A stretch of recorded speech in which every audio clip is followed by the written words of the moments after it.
Hey everybody, welcome to my YouTube channel. It's really cool. It's cool as fuck. Yeah, here's my acapella. Yeah. Woo!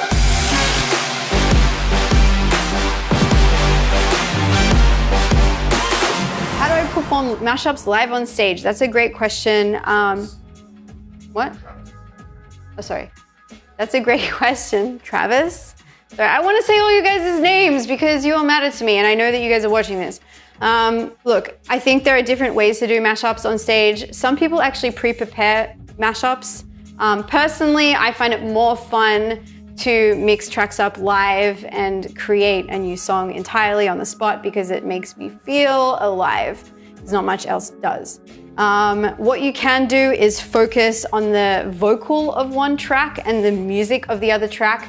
And once you have them, meshed together, you'll hear that it sounds right. And usually just mixing a vocal and the music of another track is what's going to give you the best mashup. You can also download acapellas if you want. There's a bunch. I mean, you can rip them off YouTube. I didn't tell you that. Or you can actually buy them. There's a lot of websites that sell that, and you can, even if you just want to practice with mashups at home, you can play the acapella, which means just the vocal on one CDJ and then an instrumental of another track you like on the other, and voila, you've got a mashup. If you want to do it pre-made, I suggest you download a program like Ableton, which is what I use when I'm producing, which can also be used to mesh two tracks together and create a mashup. So hope that helps. Okay guys, I just walked away for a second. I'm gonna do something fun. I'm gonna show you guys how I do a live mashup with an acapella and an instrumental. I actually just went to record an acapella for you guys. I'm sorry if it's really awkward, but I think it's really funny. I just went on Ableton and did this really stupid thing. But we all like royalty-free stuff so that this stuff doesn't get taken down. So that's what I'm doing this for. So this is the acapella that I made. Hey everybody, welcome to my YouTube channel. It's really cool. It's cool as fuck. Yeah, here's my acapella. Yeah. Woo! All right, so basically I think I'm Travis Scott. And if anyone wants to know how I did that, I literally just put a voice memo in Ableton, used Nectar 2, and then I used an auto-tune on top of that. So Nectar 2, whatever. I don't know. We'll talk about that in a different thing. Okay, and then I have like another track on the other thing, which is another fun piece of music. This is the instrumental.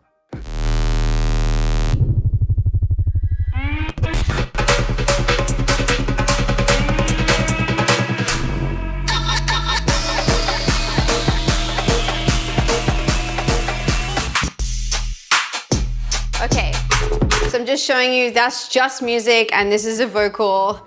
And what we're gonna do is we're gonna do a live mashup. We're gonna make sure at first that both the acapella and the instrumental are at the same BPM because that will help obviously keep the vocal in time with the music. I have no really idea what I'm doing here, but I think it's gonna be really fun. What I did in my record box, which I'll show you guys as well when we do talk about record box, just to save some time here, I pre-programmed some hot cues on the acapella. So, with some key points. I'm not sure if I'm allowed to swear, so Jeff, you might have to bleep some of these words out, but I decided to choose these three things. I thought they were the most interesting parts of the acapella, like fuck, yeah, woo! So those are the three that I've chosen, and what you can do in between playing the acapella is go and play these hot cues kind of like an instrument, as well as just playing the acapella. And so what we can do to keep it really simple for you guys, because I was teaching you about the cue button, is at the beginning of the track, it just starts with the hey everybody, and we just press the cue. Hey everybody, welcome to my YouTube. And that goes all the way back to the beginning of the track. If I want it to keep going, I can just go hey everybody, and quickly press the play button as I'm pressing the cue, which will keep the track playing without me having to touch it. So then I can go hey everybody, welcome to my yeah. Woo! Hey everybody, welcome to my yeah. You know, and so you can play around with the acapella and it can be really fun. So let's bring in, I think the most important thing to do is when you're starting with the mashup, you start with the instrumental. I'm just gonna skip it.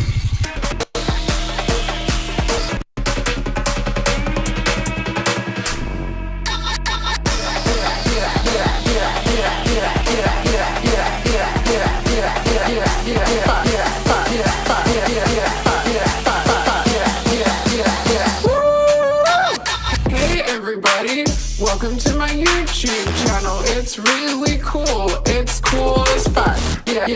Fuck.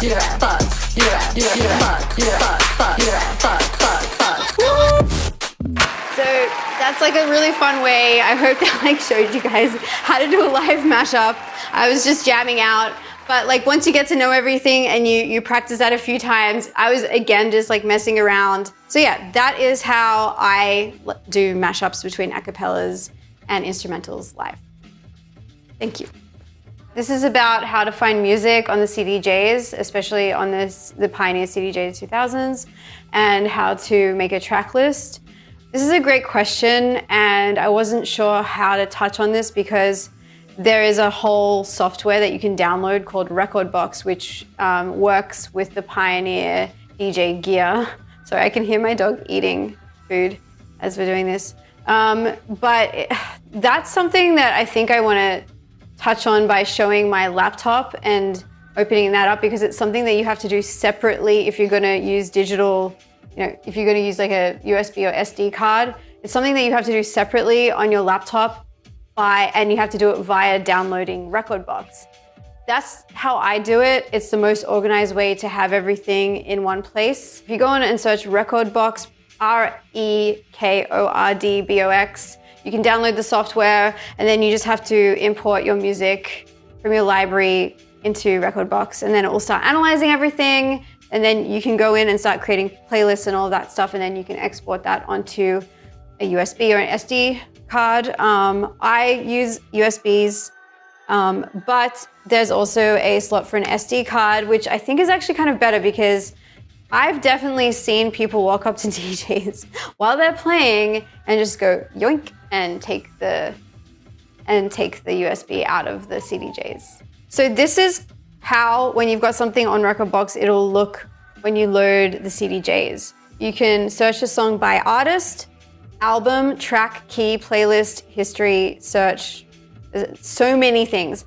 I usually will go either, if I'm freestyling, by track, and you can look through alphabetically by just searching through, or you can press the menu button, and then I like to also go through BPM if I'm doing certain genres and I want to mix based on BPMs. Again, this is something I touched on earlier. It's really important to just really know your music back to front even before you go into doing this, because it'll help with freestyling and giving you ideas on how to curate sets properly. But if you don't want to freestyle and you want to create a track list, you can go and scroll down to playlist. As you can see, I've created a lot of playlists throughout my time. We have like Mixmag, you've got my albums in there, edits.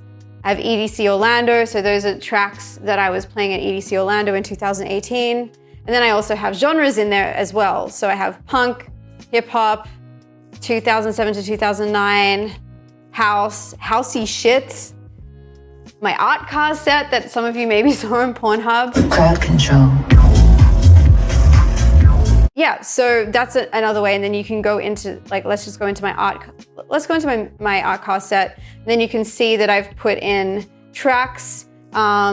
If I am planning a set, I obviously put them in a certain order, which I know that I'll play on the night, but I still like to leave room for improvisation. So if I think of a track while I'm DJing and I'm reading the crowd, I can just, go like this and go back to track and search alphabetically or by BPM.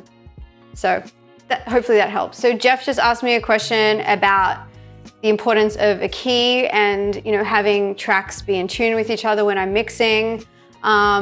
Here's the question down here or here or here. Put it here, right over my face. How great is editing? This is a really great question because it is something I feel very passionate about. For those who don't know, I'm actually a classically trained musician. So I was, I had music theory hammered into me for a really long time. I think our ears naturally know which songs sound like they're clashing together and which songs don't.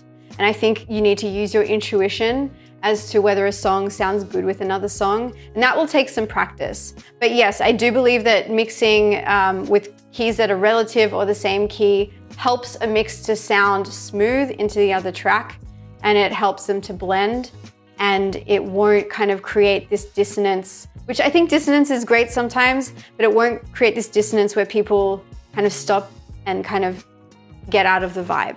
Thank you so much, guys, for watching. I hope that this is helping you during 2020. I can't wait to see all of you headlining every single music festival. And I'll see you guys next time. Peace. Does it look like I... Oh, okay, cool.